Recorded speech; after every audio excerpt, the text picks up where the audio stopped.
जैसा कि आप जानते हैं, सूर्य ग्रहण कुंभ राशि पर पड़ा और अब चंद्र ग्रहण सिंह राशि पर पड़ेंगे।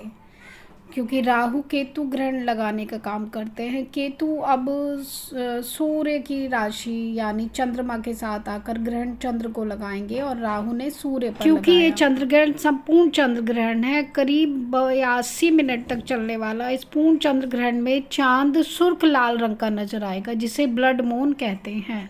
हिंदू पंचांग के अनुसार ग्रहण दोपहर से शाम तक रहेगा। उसी दिन रात में होलिका दहन होगा और अगले दिन 4 मार्च को होली रहेगी। चंद्र ग्रहण पूर्वा फाल्गुनी नक्षत्र और सिंह राशि में पड़ रहा है। चूंकि ग्रहण भारत के कुछ हिस्सों में दिखाई देगा, इसलिए इसका सूतक काल भी मान्य होगा। समय इसका जो भारतीय समय के अनुसार रहेगा, ग्रहण शुरू हो जाएगा दोपहर 3:20 से लेकर और ख़त्म होगा 6:47 तक। कुल अवधि करीब 3 घंटा 27 मिनट की रहेगी। सूतक काल कब लगेगा? तो चंद्र ग्रहण में सूतक काल 9 घंटे पहले से शुरू माना जाता है। इस हिसाब से सूतक काल की शुरुआत सुबह 6:20 से हो जाएगी। सूतक काल में हमें क्या काम नहीं करने चाहिए? सूतक काल के दौरान कुछ कामों से परहेज करने की सलाह दी जाती है, जैसे कि पूजा पाठ, मंदिर से जुड़े काम नहीं करने चाहिए, मूर्तियों को नहीं छूना चाहिए, नया काम नहीं शुरू करना है, कोई भी शुभ या मांगलिक काम टाल दे, खाना बनाना और खाना खाने से बचे, बिना ज़रूरत बाहर निकलना ठीक नहीं माना जाता है। खास तौर पे गर्भवती महिलाओं के लिए, बुजुर्ग, बच्चे और बीमार लोगों के लिए घर में रहना ही बेहतर होता है। मंत्रों का उच्चारण इस समय आपको करना चाहिए, वो शुभ रहता है। और गर्भवती स्त्री को कोई धारदार वस्तु नहीं इस्तेमाल करनी चाहिए, कोई चीज़ काटना नहीं चाहिए। अब जान लेते हैं 12 राशियों पर क्या प्रभाव पड़ने वाला है इस चंद्र ग्रहण का। तो बारी बारी से हम शुरुआत करते हैं मेष राशि। इस दौरान भागदौड़ आपकी बढ़ सकती है, खर्चे कंट्रोल करना मुश्किल होगा, काम की टेंशन रहेगी, मन थोड़ा बेचैन रहेगा, बड़े फैसले लेना अभी इस समय टाल दें। दूसरी बात है वृषभ राशि। वृषभ राशि घर परिवार से जुड़ी बातों में उलझन हो सकती है, पैसों को लेकर चिंता रहेगी, किसी पुराने मुद्दे पर बहस भी बढ़ सकती है, इसलिए शब्द सोच समझकर ही बोलें। मिथुन राशि। मिथुन राशि के व्यक्तियों के लिए कामकाज में देरी हो सकती है, छोटी छोटी बातों पर मूड खराब हो सकता है, यात्रा या मीटिंग से जुड़ी प्लानिंग में बदलाव देखने को मिल सकता है।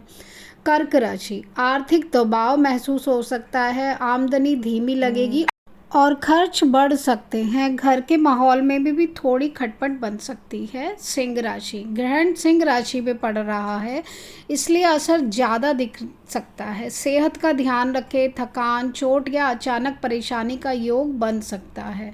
पैतृक मामलों में टेंशन हो सकती है। कन्या राशि। कन्या राशि मन भारी रह सकता है, बिना वजह की चिंताएं बढ़ सकती हैं, काम में मन कम लगेगा, किसी भरोसेमंद इंसान से दूरी महसूस हो सकती है। बात करें तुला राशि की, तो तुला राशि दोस्तों या टीम के साथ गलतफहमियां हो सकती है, किसी प्लान में रुकावट आएगी, सोशल सर्कल में किसी बात पर बहस से बचना है, वाद विवाद से बचें, टाल दें।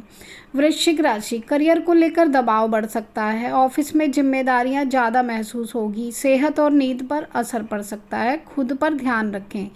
धनु राशि। यात्रा या पढ़ाई से जुड़े काम अटक सकते हैं, किसी बात को लेकर मन में कन्फ्यूजन रहेगा, तो जल्दबाजी से कोई फैसला लेने से बचें। मकर राशि। पैसों से जुड़े मामलों में सतर्क रहने की आवश्यकता है, उधार, कर्ज, निवेश को लेकर टेंशन बनी रहेगी, किसी पुराने झगड़े की बात फिर से सामने आ सकती है, तो हो सके तो ये विवाद को टालने का प्रयास करें। कुंभ राशि। रिश्तों में गलतफहमियां हो सकती है, पार्टनर या करीबी लोगों से बात करते समय थोड़ा शांत बने रहें, बेवजह की बहस रिश्तों में दूरियां ला सकती है। अब बात करते हैं मीन राशि। अंतिम राशि मीन राशि। कामकाज में इनके अड़चने आ सकती हैं, घर की जिम्मेदारियां बहुत बढ़ सकती हैं, मन थोड़ा भारी रहेगा और किसी बात पर निराशा भी आपको रह सकती है।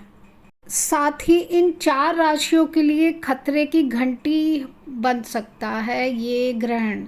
तो आइए जानते हैं वो कौन सी 4 राशियां हैं जिन्हें ज़रूरत है सावधानी बरतने की। इन 12 राशियों में से जो वो 4 राशियां हैं जिनके ऊपर इसका ज़्यादा नकारात्मक प्रभाव पड़ेगा, उनमें पहली है कर्क राशि।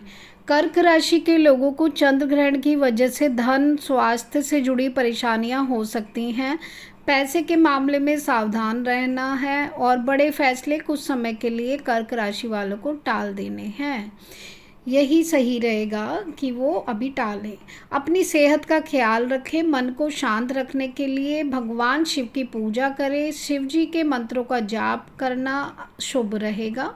सिंह राशि वालों पर भी प्रभाव नकारात्मक दिख रहा है क्योंकि ये ग्रहण सिंह राशि पर ही पड़ रहा है, तो इसलिए इसका सबसे ज़्यादा असर सिंह राशि वाले लोगों पर ही पड़ेगा। सेहत खराब होना, खुद पर भरोसा कम होना या परिवार में अनबन जैसी स्थिति बन सकती है। ऐसे में इस दौरान स्वयं को शांत रखना और धैर्य बनाए रखना बहुत ज़रूरी है। कन्या राशि पर इसका तीसरी वो राशि कन्या राशि है जिस पर नेगेटिव प्रभाव पड़ता दिख रहा है। कन्या राशि वालों के लिए नुकसान या चोट लगने का डर बढ़ सकता है। ऑफिस या काम की जगह पर सतर्क रहें और किसी भी झगड़े या राजनीति से दूर रहें। अपनी सेहत और मानसिक शांति पर ध्यान देना जरूरी है। इस दौरान शिव जी की पूजा करना ग्रहण का बुरा असर कम कर सकता है। मीन राशि वाले लोगों के काम में रुकावटें आती हुई दिखेंगी। इस समय आपके दुश्मन आपको परेशान करने की कोशिश कर सकते हैं। किसी भी तरह के धोखे या ठगी से बचकर रहें और अपनी सेहत का ध्यान रखें। शिवलिंग पर जल चढ़ाना और मंत्रों का जाप करना आपके लिए फ़ायदेमंद रहेगा। शिव मंत्र आप करें। चंद्रमा के मंत्रों का भी आप उच्चारण कर सकते हैं। तो मित्रों, आपको इन 4 राशियों को जो उपाय बताए हैं वो आप करें। इनका असर आपको ग्रहण लगने के बाद दिखाई देने लगेगा। कम से कम 15 दिन तक आप पर इसका प्रभाव दिखाई देगा। तो जो उपाय बताए गए हैं वो उपाय करें। मेरे चैनल को सब्सक्राइब करें और लाइक करें। इसी तरह की वीडियो के लिए कमेंट करें। अपनी राशि मुझसे शेयर करें कमेंट में। जय श्री राधे राधे।